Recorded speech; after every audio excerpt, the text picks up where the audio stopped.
Hey, you. Yeah, you. Have you ever thought about starting your own podcast? We're two busy moms and boss ladies. If we can do it, you can too. When we were trying to get this podcast off the ground, we had a lot of questions. How do we record an episode? How do we get our show into all the apps people like to listen to? How do we make money from a podcast? The answer to every one of these questions is really simple. Anchor. Anchor is a one-stop shop for recording, hosting, and distributing your podcast. Best of all, it's 100% free and ridiculously easy to use. And now, Anchor can match you with great sponsors who want to advertise on your podcast. That means you can get paid to podcast right away. In fact, that's what we're doing right now by reading this ad. So if you've always wanted to start a podcast and make money doing it, go to anchor.fm/start to join us and the diverse community of podcasters already using Anchor. That's anchor.fm/start. We can't wait to hear your podcast. You're listening to Boss Ladies and Babies. Business Blab. We're taking off our mom hats and letting our entrepreneurial side show. So grab a notebook and give yourself a bossy timeout. Hello, everybody. How are those big New Year's plans going? Everybody staying on track for your goals, staying organized? We don't have to talk about those specifically tonight, but if you need a little help with those goals, we've got some tips for you tonight.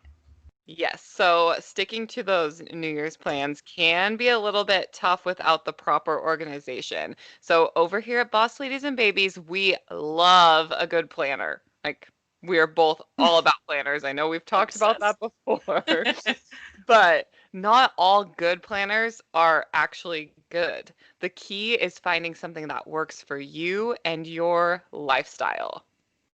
So one of the first sections of Megan's new program, the Brand You Strategy, is balance. Self-management and time management working together is the perfect equation for a beautifully balanced life, and learning how to utilize your planner to the highest potential will keep you on track. Here are some of our tips to get you the most out of your new favorite book. Yeah, who would have thought you don't just open a planner and write stuff down and you're good to go? Right? You can do that, but you can get so much more out of it. So first tip is know what you need. So we've all been there, standing in the aisle, flipping page after page, searching for what we hope will change our lives. I know I'm guilty of doing that just a couple weeks ago. Yeah. But even the fanciest of all bells and whistles plan every minute of my life planner won't be useful if you don't understand what's inside and how you will make it work for your lifestyle. So some of us love a weekly layout with lots of room for writing, and others of us, me, for example, really need that daily breakdown to plan every minute of your day. So make sure you aren't just grabbing a planner because you think it has what you think you need, but instead it has the tools that you can actually tailor to your life. Yeah, it can be really overwhelming. I've spent probably 2 hours in Home Goods poring over planners, and then I end up returning one and going back and buying a different one because now that I have I thought I knew what I needed, now I have a better idea, and so it's tough. There's so many different options out there. So start by picking something that matches your personality, your brand, and what inspires you. This might sound silly, but some people, me, Megan, won't buy a planner if it isn't in our branding colors. Want to know why? Ask Megan about the Brand You. We learn all about it in the beta group. I need my book to be inspiring and keep me in a creative working mindset. A pretty planner makes you excited to use it. It's as simple as that. I know I spent a lot of time poring over covers and I didn't even get to the inside. Like, it can be really overwhelming, but narrow it down and something that you want to actually pick up and use. Yeah, that makes you feel good. It makes you feel happy. It makes you feel excited to actually see what's inside, because we don't want it to just be like a boring day book, you know? It's passion. Your passion is in there. Your life, everything is in there. And there's also tools that are in there. So these days, even the Target dollar section planners have some great tools to guide you along the way. Make sure your planner has some goal settings, affirmations, gratitude, or even to-do list breakdowns to help you kind of keep track of these things. These tools help you keep it all in one place so you don't have like a million lists laying around your house or a million different journals laying around your house. And the more you actually start to use these tools that are in your planner, the easier your day-to-day life becomes.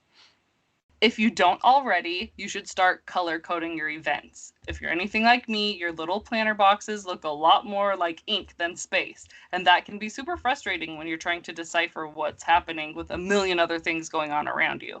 So grab a few pretty colored pens and make yourself a little legend. Pink equals personal, green equals business, blue equals family, or whatever works for you. This makes it so you can quickly glance at your day and know what type of event you need to prepare for without having to squint too hard. I also use this in my Google calendars on my phone. I have a color key because, especially looking at that thing in that tiny screen a whole month at a time is really overwhelming. So it's nice to have it broken down like that.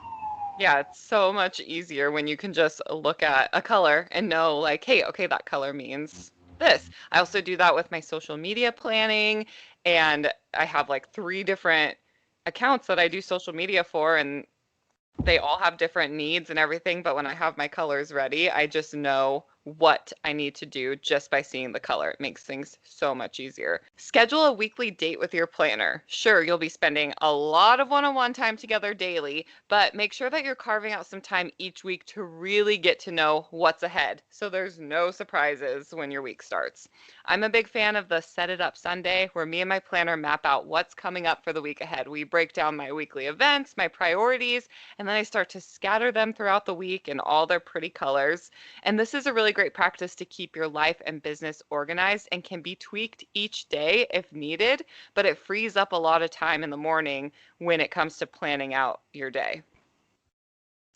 You can also grab some sticky notes. So if you hate to cross things out, but also loathe writing in anything but your favorite pen, we're about to change your life. Grab some little sticky notes and use them in place of writing in pen until your plans are a little more solid.